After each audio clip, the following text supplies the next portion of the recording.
Viewers welcome back on program. So viewers end वाले section ਦੇ ਵਿੱਚ ਗੱਲਬਾਤ ਕਰਨ ਜਾ ਰਹੇ ਹਾਂ ਕਿ ਮੋਦੀ ਰਾਜ ਦਾ ਘੱਟ ਗਿਣਤੀਆਂ ਪ੍ਰਤੀ ਕੀ ਰਵੱਈਆ ਹੈ। ਇਸ ਦੇ ਬਹੁਤ ਸਾਰੇ ਜਿਹੜੇ ਸਬੂਤ ਨੇ ਅੱਖਾਂ ਸਾਹਮਣੇ ਹਨ।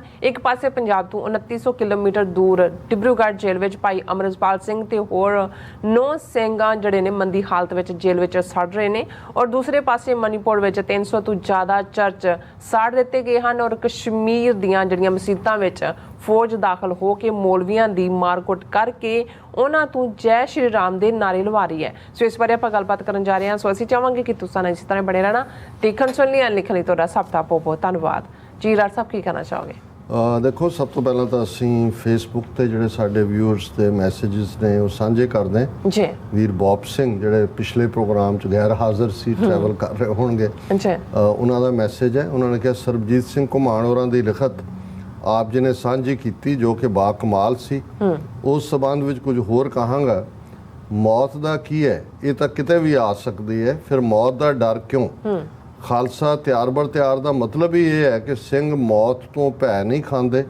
साडी कौम की बदकिस्मती है कि चिट्टी सिਉਂਕ ने साडी कौम अंदर मौत का डर पैदा कर दिता है। चिट्टी सिਉਂਕ पता कौन? बाबे जिहड़े चिट्टे चोड़े साहब, जिस करके कौम का वड्डा हिस्सा आज़ादी लई लड़न तो डरन लग पिया है, पर नशियां च फस के फाहे लैके ते दुर्घटनावां च फिर भी मरी जाते हैं।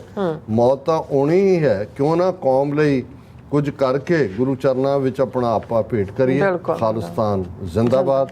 फिर बॉब सिंह कंटिन्यू करते हैं, कैनेडा च चल रही खालिस्तान के मुद्दे ते वोट बैंक पॉलिटिक्स करके भारतीय विदेश मंत्री दीयां चीकां निकल रही ने। ਜ਼ਿਕਰਯੋਗ है कि 2021 की मरदमशुमारी अनुसार कनेडा विच सिखां की कुल आबादी 7,71,790 है। कुल कैनेडियन आबादी का 2.12%। इत्थे सवाल ये पैदा होंदा है कि इन्नी घट गणना वाला एक समाज कैनेडियन सरकार ते राजनीति नूं किन्ना कुछ प्रभावित कर सकता है।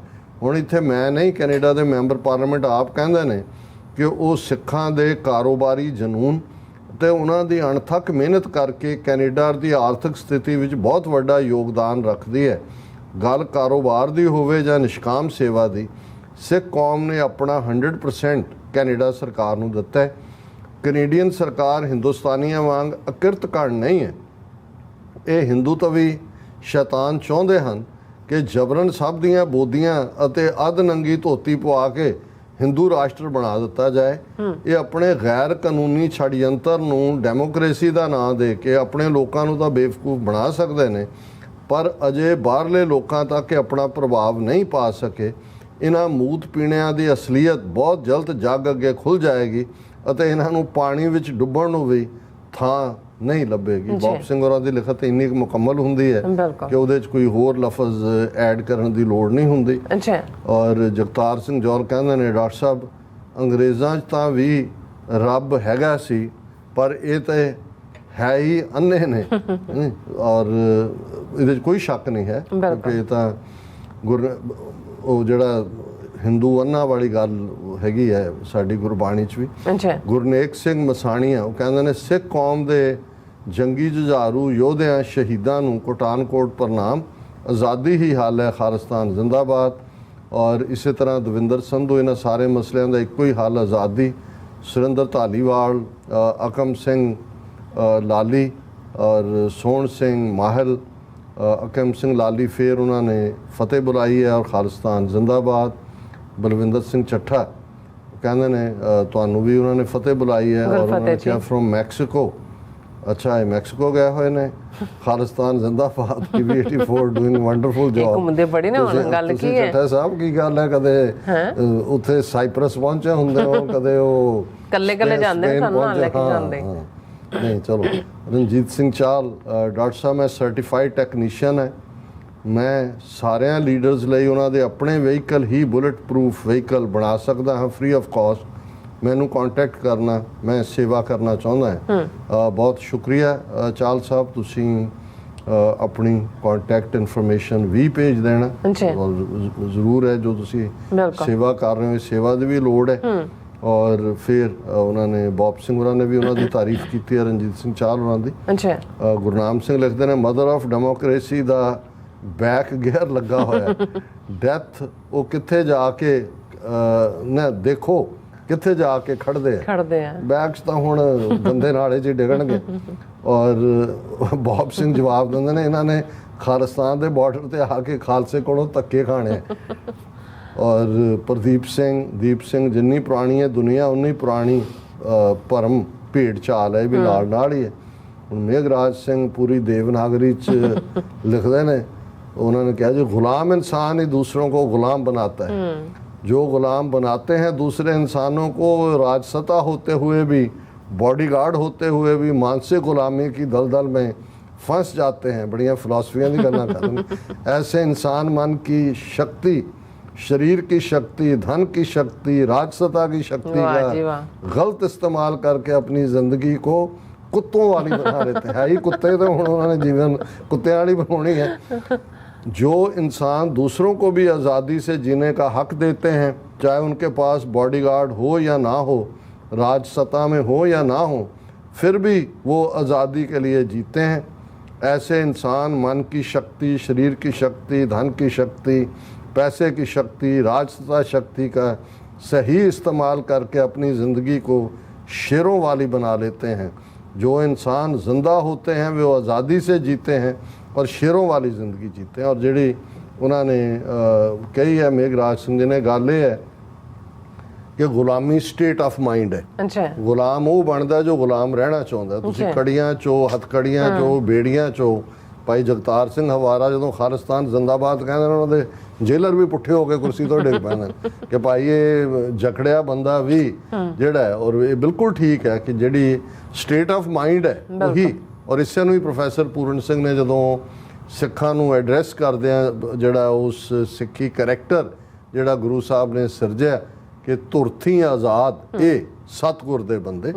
ਔਰ ਘੜੀ ਵੱਲ ਮੈਂ ਦੇਖ ਰਿਹਾ ਪਰ ਟੌਪਿਕ ਤੁਸੀਂ ਆਲਰੇਡੀ ਓਪਨ ਕੀਤਾ ਹੈ। ਦੇਖੋ ਗੱਲ 3 ਮਾਈਨੋਰਿਟੀਜ਼ ਭਾਰਤ ਦੀ ਹਿੰਦੂ ਬਹੁ ਗਿਣਤੀ ਦੀ ਜਕੜ ਦੇ ਵਿੱਚ ਆਈਆਂ ਔਰ ਉਹਨਾਂ ਦੇ ਸੂਬੇ ਸਿੱਖ ਪੰਜਾਬ ਦੇ ਵਿੱਚ ਮੈਜੋਰਿਟੀ ਨੇ ਪਰ ਭਾਰਤ ਦੇ ਵਿੱਚ ਘੱਟ ਗਿਣਤੀ ਨੇ। ਮੁਸਲਮਾਨ ਜੰਮੂ ਕਸ਼ਮੀਰ ਦੇ ਵਿੱਚ ਮੈਜੋਰਿਟੀ 'ਚ ਨੇ ਪਰ ਭਾਰਤ 'ਚ ਇੱਕ ਘੱਟ ਗਿਣਤੀ 'ਚ ਨੇ। ਮਨੀਪੁਰ ਔਰ ਨਾਗਾਲੈਂਡ ਇਹ ਐਸੀਆਂ ਸਟੇਟਾਂ ਨੇ, ਮਿਜ਼ੋਰਮ ਵੀ ਪਾਰਟਲੀ, ਜਿਹਦੇ 'ਚ ਜਿਹੜੀ ਈਸਾਈ ਭਾਈਚਾਰਾ ਵੱਡੀ ਗਿਣਤੀ 'ਚ ਹੈ। ਮਨੀਪੁਰ 'ਚ ਭਾਵੇਂ ਉਹਨਾਂ ਦਾ ਕੁੱਕੀ ਟਰਾਈਬ ਜਾਂ ਨਾਗਾ ਮਿਲਾ ਕੇ ਮੈਜੋਰਿਟੀ ਨਹੀਂ ਬਣਦੇ, ਮੈਜੋਰਿਟੀ ਤਾਂ ਮਾਈਟਾ ਹੀ ਬਣਦੇ ਨੇ, ਪਰ ਉਹਨਾਂ ਦੇ ਕੋਲ ਆਲਮੋਸਟ 95% ਲੈਂਡ ਹੈ, ਹਿੱਲ ਦੇ ਵਿੱਚ ਰਹਿੰਦੇ ਨੇ ਜੀ। ਉਹ ਨਾਗਾਲੈਂਡ ਜ਼ਿਆਦਾ ਈਸਾਈ ਨੇ। ਹੁਣ ਇਹਨਾਂ ਚਾਰੋਂ ਹੀ ਸਟੇਟਾਂ 'ਚ ਕੀ ਚੱਲ ਰਿਹਾ ਔਰ ਜਦੋਂ ਈਵਨ ਮੋਦੀ ਅਮਰੀਕਾ ਦੀ ਸੋਇਲ 'ਤੇ ਸੀ ਉਦੋਂ ਵੀ ਮਨੀਪੁਰ ਸੜ ਰਿਹਾ ਸੀ। 2 ਮਹੀਨੇ ਲਗਭਗ ਹੋ ਗਏ ਨੇ। ਲੱਖਾਂ ਕੁੱਕੀ ਟਰਾਈਬ ਉਹ ਹੈ ਜਿਹੜਾ ਈਸਾਈ ਧਰਮ ਮੰਨਣ ਵਾਲੇ ਨੇ, ਉਹਨਾਂ ਨੂੰ ਘਰੋਂ ਬੇਘਰ ਕੀਤਾ ਹੋਇਆ ਜੀ।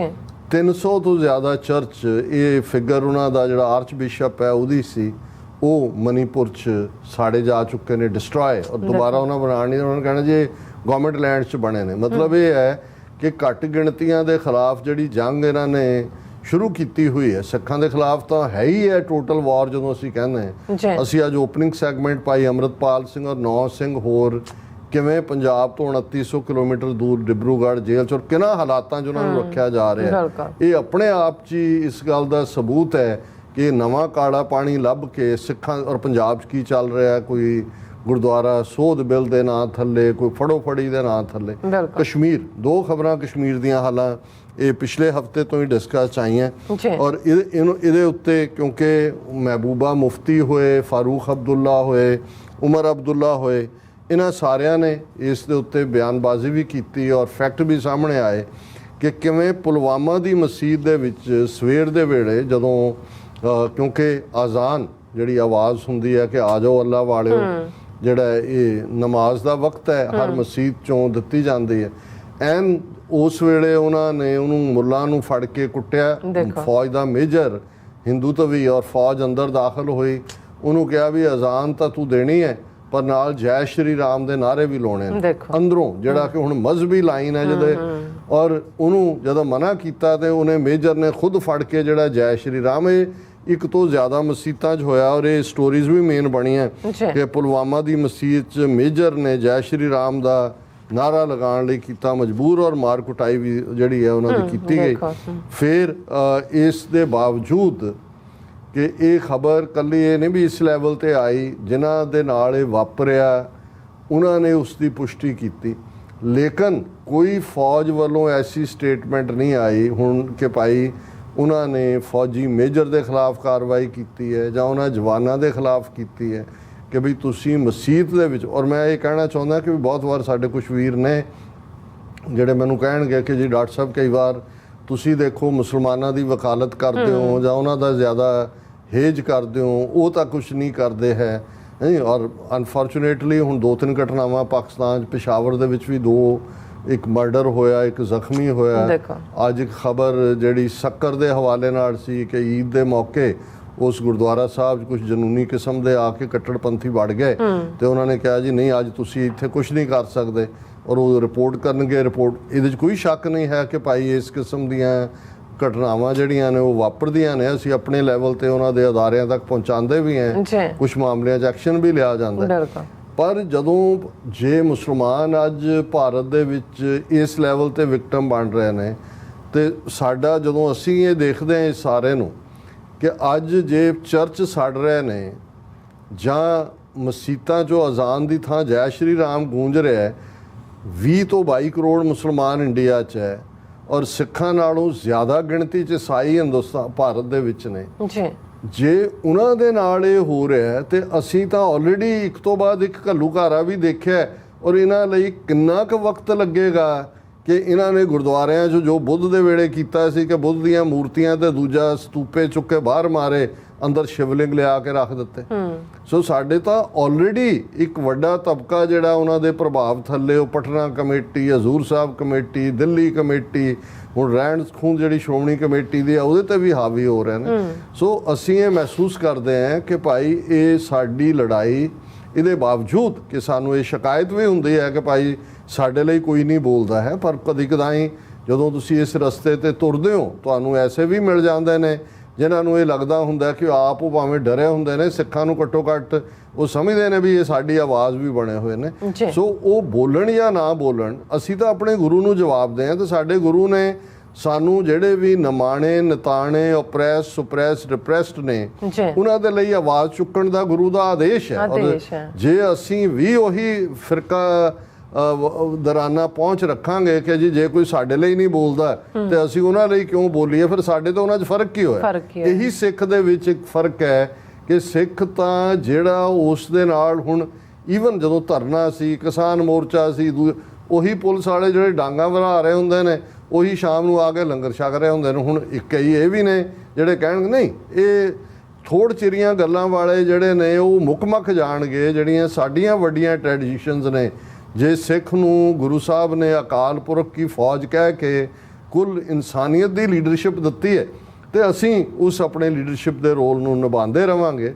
ਅਸੀਂ ਜਿੱਥੇ ਆਪਣੀ ਆਜ਼ਾਦੀ ਲਈ, ਖਾਲਿਸਤਾਨ ਦੀ ਆਜ਼ਾਦੀ ਦੇ ਲਈ ਲੜ ਰਹੇ ਹਾਂ, ਉੱਥੇ ਅਸੀਂ ਆਪਣੇ ਕਸ਼ਮੀਰੀ ਭੈਣਾਂ ਭਰਾਵਾਂ ਦੇ ਮਜ਼ਹਬੀ ਔਰ ਸਿਆਸੀ ਹੱਕਾਂ ਦੀ ਵੀ ਵਜ਼ਾਹਤ ਕਰਦੇ ਹਾਂ, ਆਪਣੇ ਈਸਾਈ ਭੈਣਾਂ ਭਰਾਵਾਂ ਦੇ ਜਿਹੜੇ ਨੇ ਮਜ਼ਹਬੀ ਔਰ ਸਿਆਸੀ ਹੱਕਾਂ ਦੀ ਵੀ ਵਜ਼ਾਹਤ ਕਰਦੇ ਹਾਂ। ਮਨੀਪੁਰ ਦੇ ਲੋਕਾਂ ਦੇ ਨਾਲ ਜਿਹੜੇ ਪੀੜਤ ਨੇ ਸਾਡਾ ਦਿਲ ਧੜਕਦਾ ਹੈ। ਭਾਰਤ ਭਰ ਦੇ ਨਕਸ਼ੇ ਦੇ ਵਿੱਚ ਕੈਦ, ਦਲਿਤ ਭਾਈਚਾਰਾ, ਟਰਾਈਬਲਸ, ਜਦੋਂ ਅਸੀਂ ਚੰਦਰ ਸ਼ੇਖਰ ਆਜ਼ਾਦ ਜਿਸ ਦੇ ਉੱਤੇ ਗੋਲੀ ਚੱਲੀ ਔਰ ਉਹ ਹੁਣ ਜ਼ਖਮੀ ਹਾਲਤ ਚੋਂ ਠੀਕ ਹੋਏ ਨੇ, ਉਹਨਾਂ ਦੀ ਪ੍ਰੈਸ ਕਾਨਫਰੰਸ ਸੀ, ਉਹਨਾਂ ਨੇ ਕਿਹਾ ਕਿ ਭਾਈ ਇਹ ਤਾਂ ਮੈਨੂੰ ਕਿ ਇਹ ਤਾਂ ਮਾਰਦੇ ਆ ਰਹੇ ਨੇ, ਅੱਗੋਂ ਵੀ ਮਾਰਨਗੇ। ਔਰ ਇਹਦੇ ਬਾਵਜੂਦ ਕਿ ਉਹ ਵਾਪਰਦਾ ਨਾ ਚੀਫ ਮਿਨਿਸਟਰ ਬੋਲਦਾ, ਨਾ ਹੀ ਕੋਈ ਬਹੁਤੇ ਮੈਨੂੰ ਸਿਆਸੀ ਲੀਡਰਾਂ ਦੇ ਬਿਆਨ ਨਜ਼ਰ ਆਏ। ਹਾਲਾਂ ਮੈਨੂੰ 2-3 ਇਹਦੇ ਤੇ ਲਿਖਤਾਂ ਆਈਆਂ ਦਲਿਤ ਸਾਡੇ ਵੀਰਾਂ ਵੱਲੋਂ ਕਿ ਜੀ ਤੁਸੀਂ ਆਵਾਜ਼ ਚੁੱਕੀ।